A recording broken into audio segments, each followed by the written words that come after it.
Warahmatullahi wabarakatuh.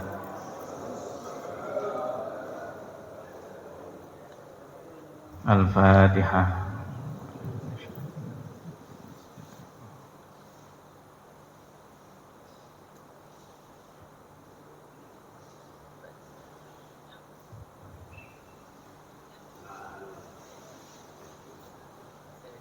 A'udzu billahi minasyaitonir rajim. Bismillahirrahmanirrahim.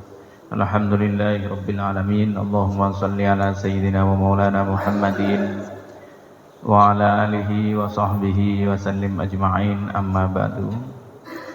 Hadirin wal hadirat yang dimuliakan oleh Allah, puji dan syukur kita haturkan kepada Allah Subhanahu wa taala atas segala limpahan rahmatnya, nikmatnya, serta anugerahnya, sehingga kita diberikan kemudahan oleh Allah untuk melangkahkan kaki ke rumahnya, yaitu untuk mengerjakan sholat subuh. Jadi di rakaat pertama imam menyampaikan di dalam bacaan suratnya atau bacaan ayatnya, Inna Qur'anal fajri kana masyhuda. Dan sungguh sholat subuh itu disaksikan oleh Allah, disaksikan para malaikat, dan disaksikan oleh seluruh alam semesta.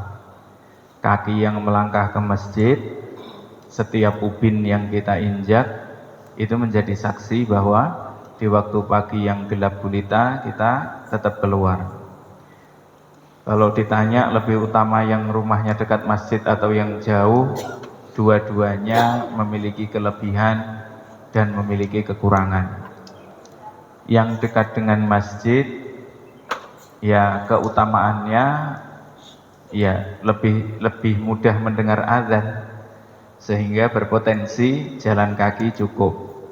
Tapi ya khutwahnya, langkah kakinya tidak terlalu banyak, sehingga ya pahalanya tidak terlalu banyak.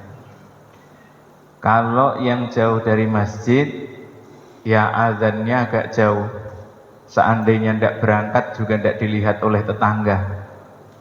Tapi kalau berangkat, karena khutwahnya katsiroh, langkah kakinya yang banyak, setiap langkah kakinya, Masya Allah, khutwatan tughfaru, satu langkah diampuni dosanya.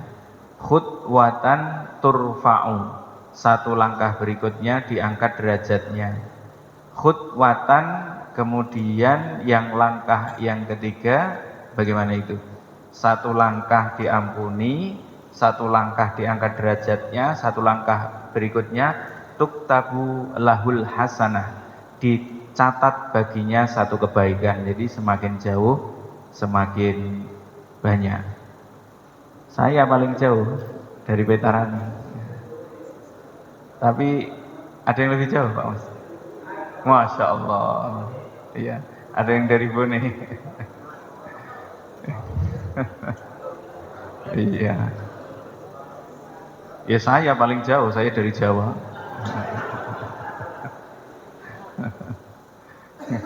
Ya. Sayangnya kalau melihat hadisnya itu kan langkah kaki, bukan berputarnya roda. Jadi kalau langkah kaki ya tetap saja saya dari parkiran ke sini ya pendek. Ya itu urusannya malaikat ya, biar nyatetnya bagaimana. Ya, tapi itu semuanya mari kita syukuri ya. Alhamdulillahirabbil alamin. Salawat dan salam mari kita haturkan bersama kepada junjungan kita Nabi Muhammad sallallahu alaihi wasallam, yang mengajarkan kepada umatnya untuk lebih lebih melihat banyak positifnya dibanding melihat kekurangannya. Kalau bahasanya itu wa in ta'uddu ni'matallahi la tuhsuha. Seandainya engkau ingin menghitung nikmatnya Allah, niscaya engkau tidak akan mampu untuk menghitungnya. Begitu banyaknya permasalahan hidup yang kita hadapi, sebenarnya sebesar apapun permasalahan yang kita hadapi, anugerahnya Allah kasih sayangnya Allah, ya termasuk kasih sayangnya Nabi kepada kita, tetap lebih banyak. Kalau kita mengenang di dalam Ihya itu, alhaakumut takatsuru hatta zurtumul maqabir, itu dimaknai oleh Al-Ghazali, jika urusan dunia membuatmu sempit di dalam hati, bisa jadi membuatmu terpojok, bisa jadi membuatmu gelisah macam-macam, maka datanglah ke kuburan. Seandainya orang hutangnya banyak, seandainya ekonominya seret, macam-macam lah, datanglah hatta zurtumul maqabir, sampai engkau menziarahi kubur. Sampai di sana pahamilah bahwa dari zaman Nabi Adam sampai hari ini, orang yang dikuburkan di dalam kubur itu ingin dihidupkan. Lah kita yang masih hidup kok pengen mati. Ya. Nasihatnya begitu. Begitu indahnya nikmat kehidupan. Nikmat kehidupan itu yang menjadi modal kita untuk memperbaiki semuanya. Kita ulang-ulang pembelajaran itu, bahwa orang yang sakit, yang masih punya nafas, masih ada harapan sembuhnya. Tapi kalau sudah tidak ada nafas, biar uangnya banyaknya berapa, ya tidak bisa disembuhkan karena tidak ada penjual nyawa. Orang yang Masya Allah diuji dengan kefakiran, hutangnya yang banyak sekali, sampai kalau dihitung-hitung itu menurut dirinya tidak bisa menyelesaikan. Selama masih ada nafasnya, masih ada kemungkinan dia untuk bekerja, dari hasil bekerjanya terus kemudian dia bisa menyelesaikan hutang-hutangnya, bahkan bisa membangun ekonominya yang lebih baik. Nafas, mahal sekali nafas ini. Karena ya tidak ada yang menjual. Kalau obat sakit ada, ya, tapi kalau nafas tidak ada yang menjual. Makanya begitu indahnya ajaran tentang mensyukuri nafas yang masih ada pada tubuh kita. Dengan adanya nafas di tubuh kita atau yang masih kita hirup ini, masih dengan lancarnya, harusnya semua permasalahan di muka bumi ini tidak terlalu mengganggu kualitas keikhlasan, tidak terlalu mengganggu kualitas ibadah kita. Mudah-mudahan kita bisa memahaminya bersama dan bisa mengamalkannya. Hadirin wal hadirat yang dimuliakan oleh Allah, kita pelan-pelan saja ya, karena semakin hari babnya itu semakin, pembahasannya semakin tidak enak. Ya, kalau dibilang tidak enak itu apa? Ya lebih kepada riyadhah, lebih kepada tasfiyah, lebih kepada tazkiyah, dan semakin hari ya kayak semakin berat. Nah, kita bawa kajiannya biar agak rileks saja. Bismillahirrahmanirrahim. Kita lanjutkan kemarin tentang kasris syahwataini. Fi kasris syahwataini, syahwatil batni wal farji. Ada hadisnya Rasulullah, wa qala alaihi salatu wassalam, dan bersabda Rasulullah sallallahu alaihi wasallam, innallaha sesungguhnya Allah taala yang maha luhur, yubahi membanggakan al malaikata di depan para malaikat, biman tentang orang qalla yang sedikit ta'amuhu makanannya, fid dunya di dunia. Nah, bab makanan lagi itu. Iya. Kemarin kita singgung sedikit tuh. Orang yang makannya banyak biasanya bermasalah dengan dua, ekonomi dan kesehatan. Kalau lebih dalam masalahnya tiga, ekonomi, kesehatan, kehormatan. Ini masalah makanan. Jadi kita pelan-pelan. Kata Rasulullah, Allah membanggakan seorang hamba yang makanannya ketika di dunia sederhana dan sedikit saja. Yaqulu, berfirman Allah, ungzuru ila abdi, ungzuru wahai malaikat, lihatlah hambaku ini, ibtalaituhu bit ta'ami wasyarabi fid dunya fatarakahuma li ajlin. Ibtalaituhu, aku menguji dia, bitto'ami, dengan makanan, wasyarobi, dan minuman. Di dunia ini minuman, makanan banyak macamnya. Pergi di dalam negeri maupun luar negeri, yang paling keren adalah wisata kuliner. Iya kan? Oh, saya sudah pernah makan ini, sudah pernah makan itu. Sama kayak teman-teman yang pulang dari Tanah Suci, kalau ditanya, oh saya sudah mencoba itu susu onta macam-macam gitu. Kadang-kadang ya iseng saya nanya, Pak, kalau makanan minum susu onta itu bikin kenyang enggak? Kira-kira kalau dengan es cendol bikin kenyang mana? Ya, bagaimana di Ustaz? Ya namanya makan minum ya pasti bikin kan kenyang. Ya sudah, ya enggak usah dibahas itu Pak. Kalau dibahas itu, di Mekah itu kan ada namanya Darun Nadwah. Darun Nadwah itu tempat persekutuannya orang-orang kafir di Mekah. Itu monumennya kita tahu Pak di mana? Enggak tahu Ustaz. Mutawifnya enggak kasih tahu. Kalau Darul Arqam, tempat ngumpulnya orang-orang beriman di awal-awal Islam, ide-ide perkembangan Islam itu di Darul Arqam, kita tahu Pak di mana? Enggak tahu juga Ustaz. Lihat terus ke sana ngapain Pak? Ya sudah, kalau selesai tawaf kita pergi ke mall, ngopi. Ya boleh saja, tapi kan ya ada yang rugi. Enggak ya, pelan-pelan ya. Bukan masalah haram atau halalnya, tapi kadang-kadang wal asri. Itu 3 surat itu agak mengerikan memang. Alhaakumut takatsur, terus kemudian wal asri, di bawahnya itu wailul likulli humazatil lumazah. Senang memperbanyak urusan dunia, tiba-tiba wal asri sudah tua, terus kemudian wailul likulli humazah, dimasukkan ke dalam apa namanya, kerugian gitu ya. Ya. Itu kalau membaca Quran memang ya kadang-kadang baca banyak boleh enggak Ustadz? Boleh. Yang dihitung ibadah. Tapi saya Ustadz enggak bisa membaca banyak, bacanya sedikit enggak apa-apa, diresapi maknanya. Yang enggak boleh yang tidak baca. Ya, tapi saya mendengarkan Ustadz, ya enggak apa-apa mendengarkan. Ya, pelan-pelan. Itu ya, Masya Allah. Kalau kita lihat itu hambaku, kata Allah. Bahasanya mesra sekali. Lihat itu hambaku, dia aku uji dengan berbagai macam makanan yang ada di muka bumi ini, tetapi dia tidak tertarik. Latihan ya. Memang kadang-kadang kalau kita ngobrol terus kemudian, kamu sudah pernah makan di warung sana?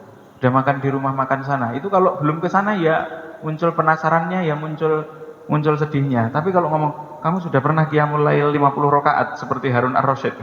Enggak tertarik. Kamu sudah hafal juz amma apa belum? Enggak terlalu tertarik. Kamu sudah pernah tahsin sama siapa? Enggak tertarik. Tapi kalau dibilang, saya pernah makan di Paris itu ada makanan begini-begini. Wah, sudah panas itu. Nah, pelan-pelan ya. Kenapa kalau masalah makanan kadang-kadang ya satu membuat masalah pada ekonomi kita, membuat masalah pada kesehatan kita, yang ketiga masalah pada kehormatan kita. Seolah-olah yang orang pernah mengelilingi dunia untuk sekedar makan lebih hebat daripada orang yang mulazamatul masjid yang tahu makanannya hanya makanan-makanan sederhana. Padahal Allah bilangnya seperti itu. Itu ya. Nah sekarang juga begitu, posting-posting di media sosial yang paling banyak adalah masalah makanan. Kalau kita lihat di dalam Al-Matlab itu ada nasihat yang disampaikan oleh Al-Muntakhab itu ya. Apa namanya?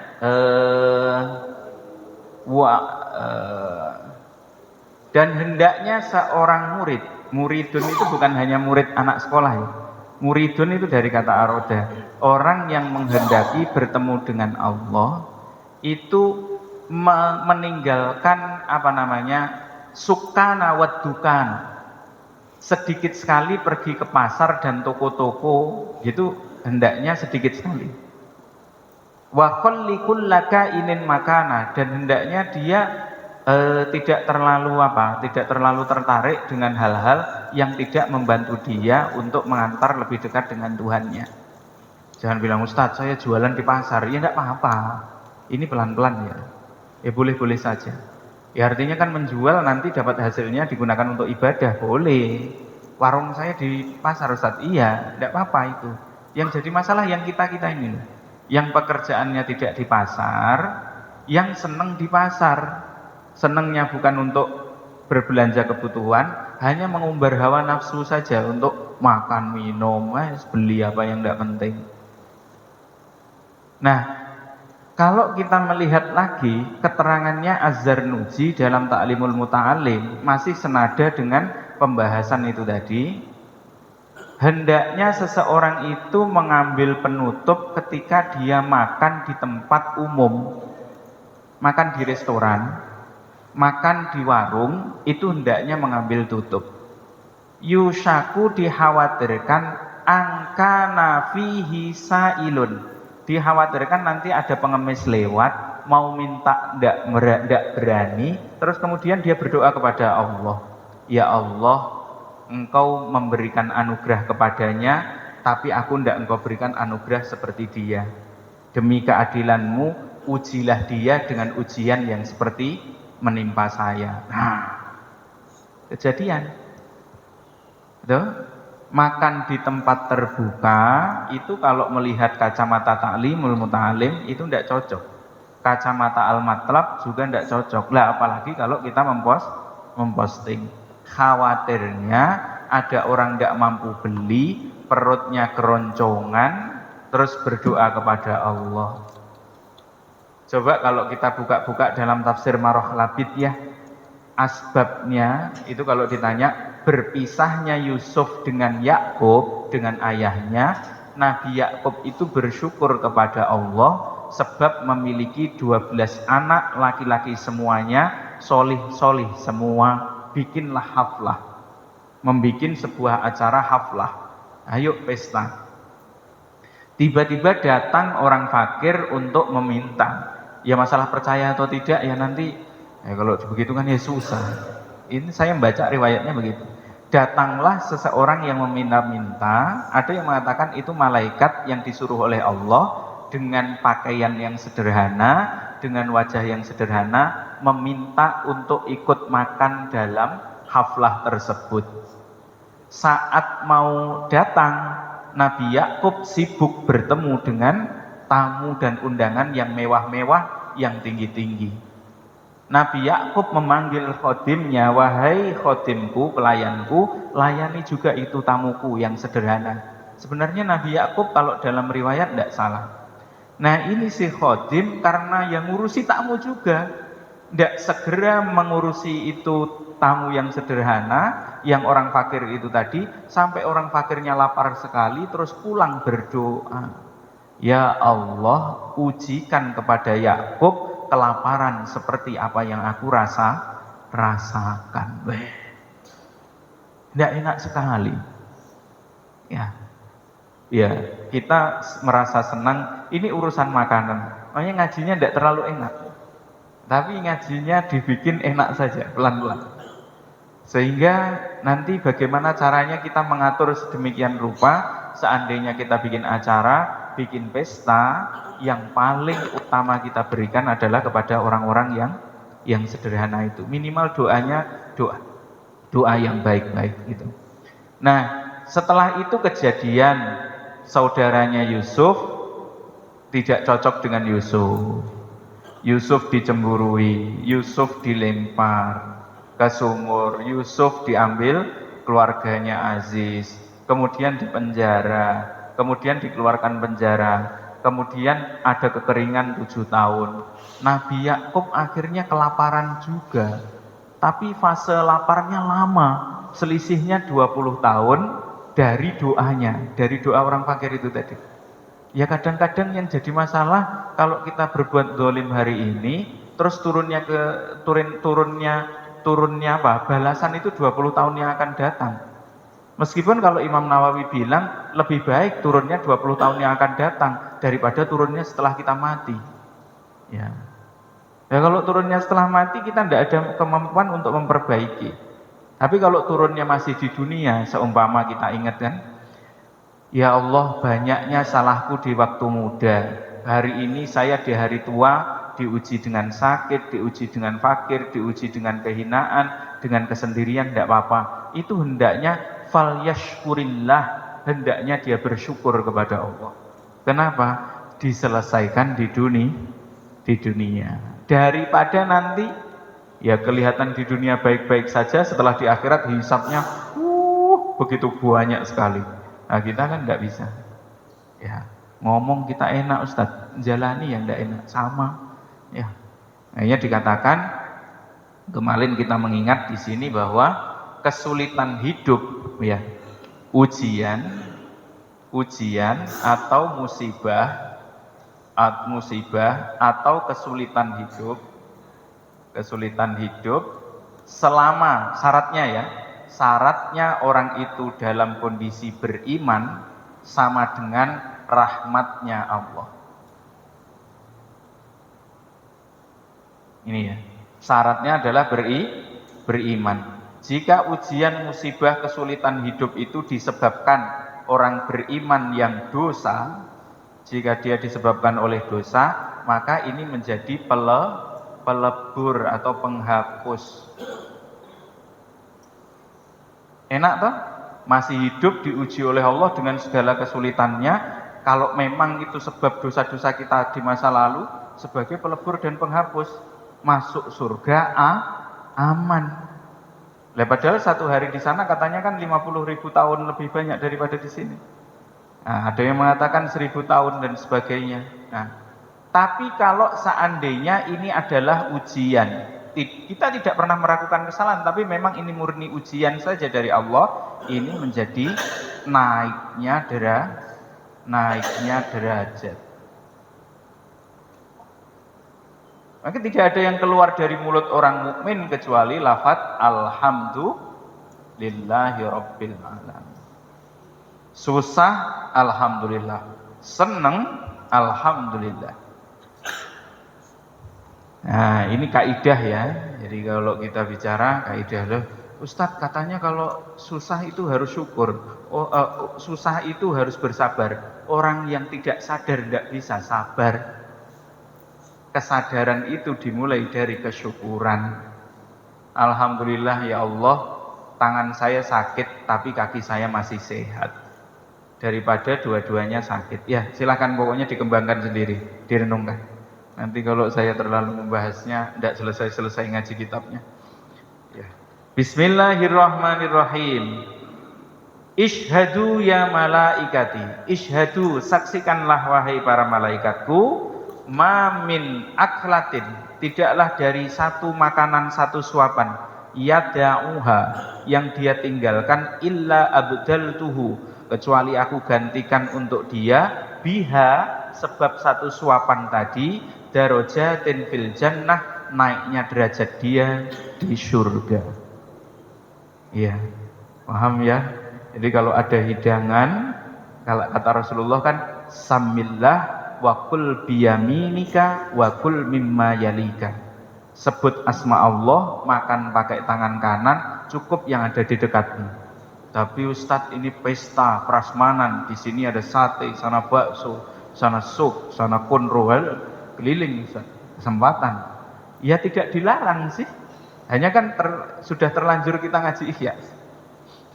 Seandainya ngajinya ya fikih-fikih biasa gitu ya aman-aman saja. Terlanjur kita ngaji A+, ngaji di level di atasnya. Lebih baik ya tidak, sama aja, ya? Sama. Kita makan konro, kenyang ya sudah. Kita makan coto, kenyang ya sudah. Makan pecel pun kenyang ya sudah. Makan ikan sayur, kenyang ya sudah. Adakah di antara kita yang bisa makan coto satu kualitas? Tidak ada. Ya. Ya nanti nyimpennya di mana, orang lambungnya kecil segini gitu. Ya, gini ya. Setiap kita mampu menahan satu suapan yang ingin kita makan, tapi kita bisa menahannya dari makanan tersebut, jadi naiknya derajat kita di akhirat kelak. Bisa enggak? Bisa, insya Allah ya. Latihan. Saya juga latihan sama. Ya. Ujiannya orang fakir itu ndak ada, karena ndak ada kuat puasa. ujiannya orang berada atau orang kaya itu tidak kuat puasa karena ada. Iya.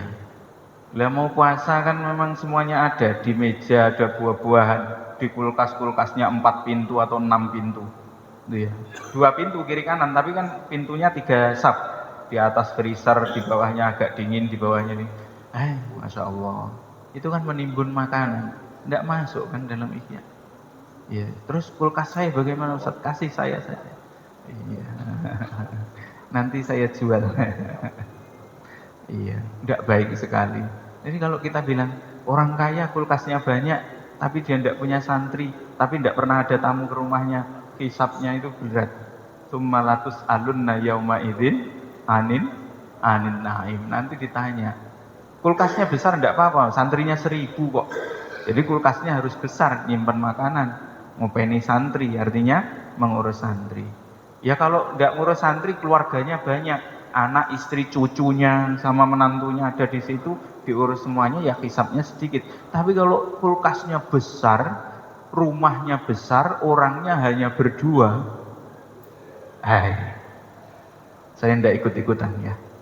Jadi kalau ditanya, summalatus alunna yauma idzin anin naim. Ya, Ustadz ini menakut-nakuti, tidak sih, lembut sekali ini tuh. Kita tidak boleh marah-marah atau bagaimana, tidak. Ngaji ihya itu oleh Al-Ghazali dilarang mendoktrin. Dilarang mendoktrin itu dilarang membuat orang-orang terdoktrin, tertekan pikirannya. Tapi mengajak kepada futuhat wal musyahadat. Futuhat itu terbukanya pola berpikir, cara berpikir. Musyahadat itu bisa menyaksikan kebenaran-kebenaran secara hakiki dan kita bisa mengamalkannya. Jadi ngaji ihya kalau dibilang nanti didoktrin, terus kemudian nanti didoktrin tasawuf, tidak ada doktrin. Halal ini kitab mau dipelajari siapapun, cocok pakai, tidak cocok tidak apa. Ini pelan-pelan ya. Kita lanjutkan. Waqala Abu Sulaiman, dan ada ulama namanya Abu Sulaiman. La'an atruka luqmatan min asyai.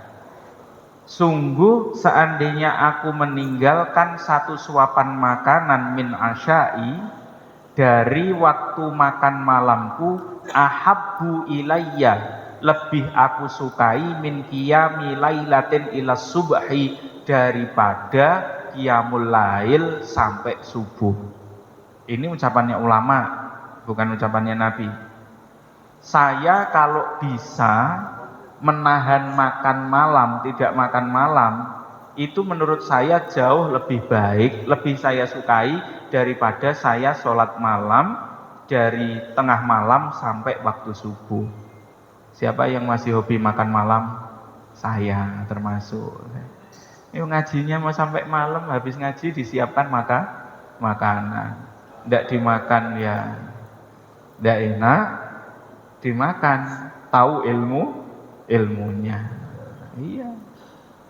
Ya kadang-kadang begitu. Ya, di antara kiai punya santri itu sebenarnya ya ada yang nakal. Niatnya bukan karena untuk mengajar ilmu, biar hisabnya ringan. Jadi kalau ustadz punya santri di rumahnya, itu alasannya diantaranya bukan karena ingin mengajarnya. Tapi kalau ustadznya itu punya makanan, dia pulang di malam hari, itu kan ada hisabnya. Nah sebelum dihisab, makanannya dibagi ke para santrinya atau tetangganya. Saat dibagi, hisabnya berkurang. Iya. Kayak miara ayam saja. Dikasih makan tidak pernah diajari ngaji. Terus bilangnya di mana-mana saya adalah seorang kiai. Itu kerjaannya orang nakal. Kesana kemari nyari sumbangan. Ya ini ya dianggap sindiran, kritikan ya silahkan, tapi ya renungan kita bersama kan itu. Kita lanjutkan. Bismillahirrahmanirrahim. Nulis ke papan tulisnya agak sedikit saja. Wa qad bayyana annahu yajlibur riqqata, dan sudah kami jelaskan bahwa makan yang sedikit itu menjadikan hati lembut. Wal inkisaro, dan memecah syahwat. Wayat faul asyarro, dan menolak keburukan. Wal baqoro, dan berlebihan. Ya, kalau di di Quran itu wala tastanisu gitu kan. Kalau engkau diundang oleh Nabi, habis makan cepat pulang. Tapi apa kenyataannya? Makannya hanya 5 menit, 10 menit, 15 menit, ngobrolnya 2 jam, 3 jam. Itu yang disebut dengan batoro, berlebihan. Giliran suruh baca Quran tidak mampu. Zikir 2 menit langsung tertidur. Saya pakai bahasa yang sederhana saja ya, ringan-ringan saja. Nanti dikira kalau saya terlalu bersemangat atau emosional menyakiti banyak orang. Ya termasuk saya sendiri. Ya, itu loh ya, makan sedikit memang masih panjang, tenang saja. Mungkin bisa 4 atau 5 pertemuan kita ini. Masalah makanan ini. Jadi tidak usah menunggu, tidak usah berharap kapan ini selesai masalah makanan. Mungkin ya bisa 4 atau sampai 5 pertemuan yang akan datang masih bab makanan. Bahayanya makanan yang banyak. Tapi kalau bisa ngatur makanan ya tadi, ekonominya ya insya Allah aman. Karena masaknya tidak terlalu banyak, berasnya awet. Ustadz, saya tidak pernah masak, kenapa? Nunggu di grup kalau ada kelihatan teman-teman ngundang makan. Itu tomak, saudara. Astagfirullah. Ya, kita bahas sederhana saja. Itu tomak. Nah, tomak itu juga tidak boleh. Nanti ada pembahasannya sendiri. Ya, waktafi bil wahidi. Cukuplah engkau dengan rizki satu yang dianugerahkan oleh Allah. Nanti kalau terlalu tidak berkumpul, ya tidak bertambah pengetahuan. Ya, temannya kurang, tapi terlalu lama berkumpul menjadikan orang rupa Tuhan. Gitu. Ngumpul secukupnya, uzlah secukupnya. Uzlah terlalu lama kadang-kadang yang bikin dia merasa paling suci. Kalau tidak mau ngumpul orang terus suka menyendiri, uzlah kan ujiannya juga takabur. Tapi kalau terlalu ngumpul terlalu lama, ikhtilatnya terlalu lama, dia juga bisa ladzah uzlahnya, ladzah imannya juga berkurang. Susahnya hidup Ustaz. Tidak, hanya dilatih saja. Nanti kalau sudah biasa nyaman, ngumpul dengan orang nyaman, di masjid nyaman gitu. Karena ngumpul dengan orang Allah yang kasih takdir, kita berada di masjid istiqomah juga Allah yang ngasih takdir tersebut. Ya. Masih panjang, tenang saja. Dan tidak enak sekali sebenarnya. Bismillahirrahmanirrahim. Wa min fawaidihi, dan termasuk diantara faidah-faidah orang dalam kondisi lapar. Ya. Allah yansiya al-bala'a. Orang yang lapar itu membuat dia tidak melupakan ada namanya bala, ujian. Wa ahlahu wal azaba. Dia bisa mengingat ada bala, ada orang yang diuji, dan ada namanya siksaan. Gitu loh. Kalau kenyang kan perasaan kita ini akan kenyang terus. Besok apa? Loh, kadang-kadang kan bisa jadi kayak krisis moneter kemarin, toh? Ada bisa jadi nanti, atau kalau ada gagal panen atau apa. Ya, kalau di Indonesia ya aman-aman saja. Iya, masya Allah. Kalau kita hari ini toh, ya kan hari esok kita tidak tahu. Coba, kalau dalam kajian Ihya, banyaknya uang dan sedikitnya uang itu tidak terlalu berhubungan dengan ikhtiar. Kalau orang kaya dalam kajian Ihya itu ditanya, Pak Haji, bagaimana kita bisa kaya? Dia tidak bisa menjelaskan kecuali sebab anugerah Allah. Titik. Dulu itu bapakku kaya, oke. Warisannya banyak, oke. Terus kayanya bapaknya Pak Haji dari siapa? Kakekku kaya, warisannya banyak, dan sebagainya. Terus dari siapa lagi? Ya bapaknya kakekku, dia bekerja keras sehingga punya uang yang banyak. Terus sebelumnya bagaimana lagi? Ya sebelumnya orang biasa saja, tapi dia ikut Belanda, sama Belanda diajari berbisnis, berdagang, terus kemudian jadi kaya. Berarti kakeknya Pak Haji yang kesekian orang biasa. Siapa yang menjadikan Pak Haji, bapaknya Pak Haji, kakeknya Pak Haji, sama bapaknya kakeknya Pak Haji kaya? Kok bisa ikut sama Belanda? Ya ujung-ujungnya apa? Allah Ustadz. Nah, tuh, bagaimana? Ya, kan ada apa yang disampaikan. Seandainya rizki itu tuktasabu bil af'al. Seandainya pekerjaan itu memang mendatangkan rizki yang banyak, mohon maaf, orang-orang yang di dekat pelabuhan itu yang paling banyak uangnya harusnya. Yang mengayuh becaknya, yang mengayuh bentornya, yang kuli panggulnya.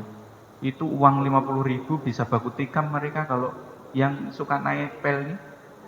Saya termasuk itu kalau lihat orang porter itu loh ya. 50.000 saja Pak saya angkut begini. Ya Allah. Dan itu setiap hari, sepanjang hidupnya bekerja. Seandainya rizki itu disebabkan pekerjaan, harusnya mereka yang kaya. Seandainya rizki itu tergantung ilmu, maka ya dosen, guru, ahli ilmu itu yang paling kaya. Tapi ternyata juga tidak. Itu loh. Rizki itu atiyah, pemberian dari Allah. Rizki yang lancar hari ini tidak menjamin besok tetap lancar. Kalau tidak dekat sama Allah, kondisi yang berubah, iman kita nanti yang jadi pertaruhan. Gitu. Tapi kalau dalam kondisi kaya tetap dekat kepada Allah, besok dalam kondisi turun kita juga tetap dekat dengan Allah. Caranya bagaimana? Belajar lapar dulu sebelum kelaparan. Nanti kalau lapar tidak kaget. Ustadz, tidak boleh itu menyiapkan kemungkinan buruk itu tidak boleh. Itu namanya suudzon kepada Allah. Siapa yang suudzon sama Allah itu siapa? Lapar itu bagian dari syukur. Syukurnya apa? Syukur nasib saya diberikan kenyang dibanding orang-orang yang benar-benar lapar dan tidak punya. Orang puasa itu kan hakikatnya syukur kan?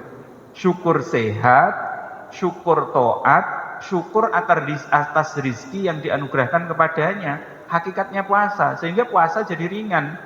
Kalau dibilang, punya uang kok suruh puasa, duit banyak kok. Nah, bayar saja kafarot. Apa? Suruh orang lain puasa, kan pahalanya kita take over.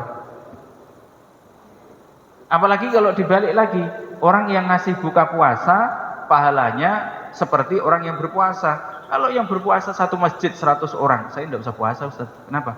Setiap hari di MRBB saya kasih buka puasa orang, kasih takjil buka puasa, pahalanya orang 100 untuk saya. Ya, Masya Allah. Nah, ya.